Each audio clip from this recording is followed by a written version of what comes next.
రమ్మని చెప్పమ్మా. ఒకవేళ మన ఊరు వస్తానంటే రమ్మను, లేదా ఏదో ఒక పండక్కి ఇక్కడికి వస్తానంటే ఏదో ఒక పండక్కి మళ్ళీ ఇక్కడికే వద్దాము, ఇక్కడైతే సరదాగా ఉంది కదా అని చెప్పనేసరికి మళ్ళీ ఇంకొక జూనియర్ ఆర్టిస్ట్ని చూడాలా. వాడొచ్చిన వాడు ఎలా నటిస్తాడో ఏంటో అనుకుంటూనే రోహిణి మనసులో అనుకుంటుంది. ఏంటమ్మా రోహిణి, దేని గురించి ఆలోచిస్తున్నావు అనగాని, ఆహా ఏమీ లేదా ఆంటీ, డాడీ అయితే చాలా బిజీగా ఉంటారు, మామయ్య అయితే కొంచెం ఫ్రీ టైం ఉంటుంది కాబట్టి వచ్చారు.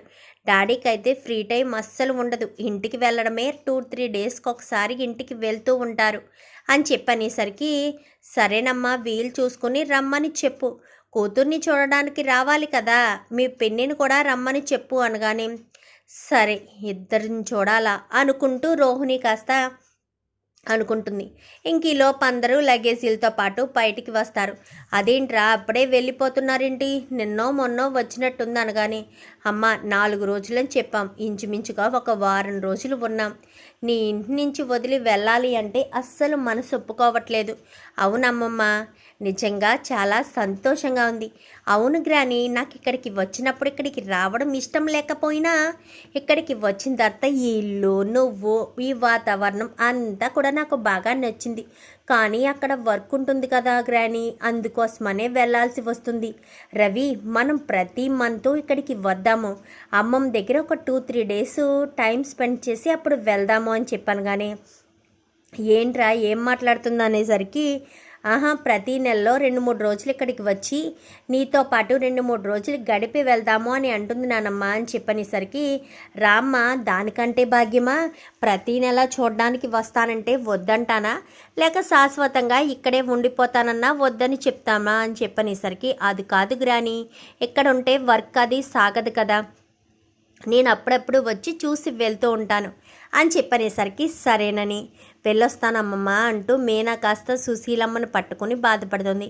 బాధపడకు మీనా, నేను వస్తాను తొందరలోనే, నీ కష్టాలన్నీ తొలగిపోయే రోజులు తొందరలోనే వస్తాయని నా మనసు కనిపిస్తుంది అని చెప్పనేసరికి, నా కష్టాలు ఎప్పటికి తొలగుతాయో ఏంటో అనుకుంటూనే, సరే వెళ్ళొస్తాను షీలా డార్లింగ్ అని అందరూ బయలుదేరిపోతారు. వెళ్ళొస్తాం బామ్మగారు అంటూ రాజేష్ అయితే, ఒరే నువ్వు కారు వేసుకుని వచ్చావు కానీ పండగ 4 రోజులు ఇక్కడే ఉన్నావురా, నీ కుటుంబం దగ్గరికి కూడా వెళ్ళలేదు అనగానే, పాలుగాడు ఉన్నాడు కదా ఎక్కడికి కదలనివ్వలేదు, వాడుకు తోడుగా నన్ను ఇక్కడే ఉంచేశాడు అని చెప్పనేసరికి, పోనీలేరా మాతో పాటు ఇక్కడే ఉన్నావు సంతోషంగా, సరే పదండి పదండి అని చెప్పి అందరినీ కూడా సాగనంపుతుంది. ఇంకా ఇంటికి రావడంతో బాలు మీనా ఏమైనా వెళ్దాం అనగాని, ఏంట్రా ఎక్కడికి, ఇప్పుడే వచ్చారు కదా ఎక్కడికి వెళ్తున్నావు, పైగా మీనాను కూడా తీసుకెళ్తున్నావు అనగానే, లేదు నాన్న, మా అత్తయ్య గారు ఫోన్ చేశారు మేము ఊళ్ళో ఉన్నప్పుడే, రావడంతో ఒక్కసారి రమ్మని చెప్పారు, ఏదో శుభవార్తని కూడా చెప్పారు అని చెప్పాను. కానీ ఏముంది, గుడి దగ్గర పూలకొట్టు పెట్టారు కదా, ఇంటి దగ్గర కూడా మరో పూలకొట్టు పెట్టుంటారు, చిన్న కూతురు ఉంది కదా అని చెప్పాను. కానీ నీకెందుకు ప్రభా, వాళ్ళు వెళ్తారు కదా, నీకు చెప్పారా నిన్ను మాట్లాడమని, నువ్వు నోరు మూసుకుని ఊరుకుంటే బాగుంటుంది అని చెప్పనేసరికి, మేము దినదినాభివృద్ధే జరుగుతున్నాం, పూలకొట్లైనా పెట్టుకుంటున్నాం, ఒకడు ఉంటాడు కాలక్షేపం చేయడానికి పార్కులకే వెళ్తాడు అని చెప్పనేసరికి, వాడి నోట్లో నోరు పెట్టావా, నోరు మూసుకుని ఉంటే బాగుంటుంది కదా అంటూ, సరేరా వెళ్ళి రండి అని చెప్పనేసరికి, సరే అని మీనా బాలు బయలుదేరతారు. రావడంతో, అమ్మ మీనా, మనకు కష్టాలన్నీ పోయాయి మీనా, ఇంకా మనం ఎలాంటి ఇబ్బంది పడనవసరం లేదు, మీ అత్తగారింట్లో నీకు మంచి మర్యాద దక్కుతుంది మీనా, ఇంకా నీకు ఎలాంటి కష్టాలు ఉండవు అనగాని, ఏం జరిగిందమ్మా ఎందుకంత సంతోషపడుతున్నావు అనగాని, నీకు తెలుసు కదా మీ చిన్నప్పటి నుంచి ఒక కోర్టు కేసు నడుస్తుంది, ఆస్తి అంతా కోర్టులో ఉంది అని అనేసరికి, అవును నాన్న అప్పట్లో చాలా డబ్బులు కష్టపడిన డబ్బులన్నీ కూడా లాయర్కి ఇవ్వడానికే సరిపోయేవి కదా అని చెప్పనేసరికి, ఆ కోర్టు కేసు మనకు అనుకూలంగా వచ్చింది అనగానే, ఏం మాట్లాడుతున్నావమ్మా, కోర్టు కేసు మనకు అనుకూలంగా రావడం ఏంటి, అలా అనుకూలంగా వస్తే చాలా ఆస్తి కలిసి వస్తుంది అని చెప్పారు కదా, కోట్ల రూపాయలు కలిసి వస్తాయని చెప్పారు, కానీ అవి రాలేదు కదమ్మా అనగాని, ఇప్పుడు వచ్చిందమ్మా, మనకు కోర్టులో ఉన్న కేసు మొత్తం మన వైపుకి అనుకూలంగా తీర్పు వచ్చింది, కోట్ల ఆస్తి, ఇంచుమించుగా 25 కోట్ల ఆస్తి వచ్చింది అని చెప్పనేసరికి ఒక్కసారిగా అందరూ చాలా సంతోషపడిపోతారు. ఏంటే సుమతి అని చెప్పాను. కానీ అవునక్క, 25 కోట్ల ఆస్తే కలిసి వచ్చింది, ఇల్లు, బంగ్లా, పొలాలు, కార్లు అన్నీ కూడా ఉన్నాయి. అక్కడికే వచ్చేయమని చెప్పారు, కానీ నువ్వు వచ్చిన తర్వాత వస్తాము అని చెప్పాము అని చెప్పనేసరికి, అయితే ఇంకెందుకు ఆలస్యం, పదండి పదండి అని చెప్పి ఇంకా బాలు అనేసరికి అందరు కూడా అక్కడికి వెళ్ళిపోతారు. వెళ్ళిపోయేసరికి ఇంకా ఇల్లు చాలా పెద్దది ఉంటుంది. కోట్ల డబ్బు అన్నీ కూడా బ్యాంక్ వాళ్ళు హ్యాండ్ ఓవర్ చేసి వెళ్ళిపోతారు. వెళ్ళిపోయేసరికి ఇంకా ఆ విషయం కామాక్షికి తెలుస్తుంది. సుశీలం వదిన నీకు ఈ విషయం తెలుసా అంటూ వచ్చేసరికి, ఏంటి ఏ విషయం అనగానే, మీనా వాళ్ళకి కోట్ల ఆస్తి కలిసి వచ్చిందంట, సుమారు 25 కోట్ల ఆస్తి ఉంటుందంట అని చెప్పనేసరికి, ఏం మాట్లాడుతున్నావు, ఆ పూలమ్ముకునే దానికి ఆస్తి కలిసి రావడం ఏంటి అనగానే, అదే తెలుసు నీకు, వాళ్ళది ఎప్పటి నుంచో ఒక కేసు కోర్టులో ఉందట. మొన్న ఉగాది వెళ్ళిన రెండో రోజు అక్కడ కోర్టులో తీర్పు ఇచ్చారంట. ఆ తీర్పులో వీళ్ళకే ఆస్తి మొత్తం వచ్చినట్టుగా చెప్పుకుంటున్నారు.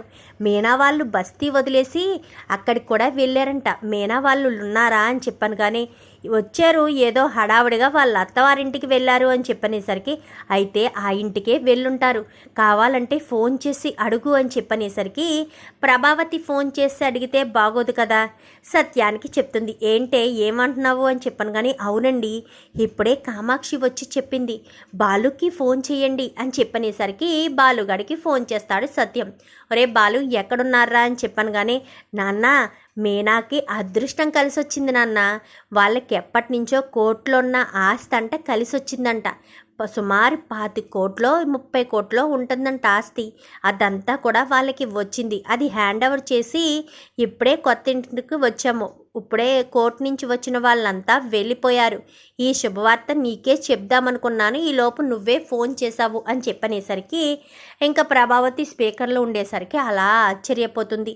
రోహిణి, మనోజ్ కూడా అలా నోరు వెళ్ళబెట్టి చూస్తారు. అమ్మ రోహిణి, మీనా కూడా కోటీశ్వరరాలు అయిపోయింది. ఇంకా మీ నాన్న రావాల్సిందే, మీ నాన్న దర్పం చూపించాల్సిందే అంటూ ప్రభావతి అనేసరికి ఇంక ఈలోపు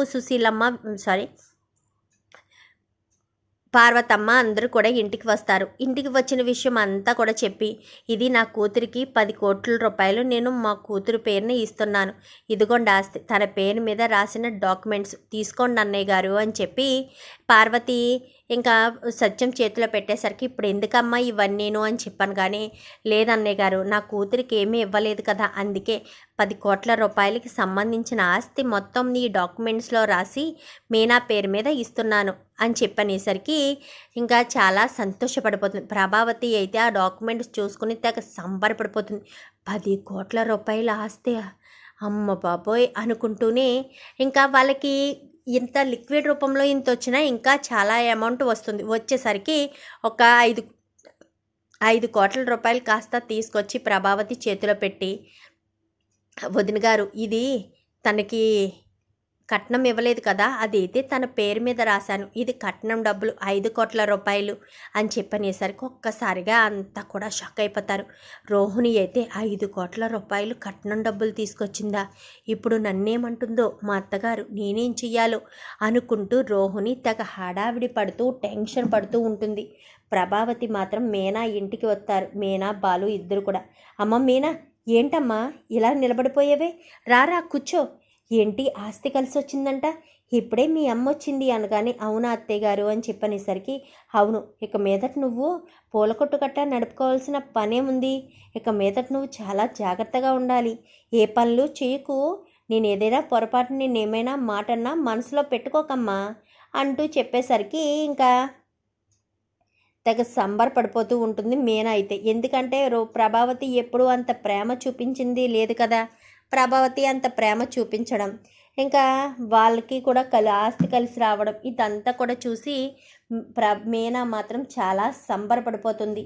మరి ఇలాగే మీనాకైతే ప్రభావతి బాగా చూసుకోవాలని, ప్రభావతిలో మార్పు రావాలని, రోహిణి బండారం బయట పడాలని మీరు కూడా కోరుకుంటే వీడియో నచ్చితే లైక్ చేయండి, ఛానల్ని సబ్స్క్రైబ్ చేసుకోండి, పక్కనే ఉన్న బెల్ సింబల్లో ఆల్ పై క్లిక్ చేయండి. ఎలా చేయడం వల్ల మేం పెట్టే ప్రతి వీడియో నోటిఫికేషన్ రూపంలో ముందుగా మీరు చూడగలుగుతారు. Thank you for watching.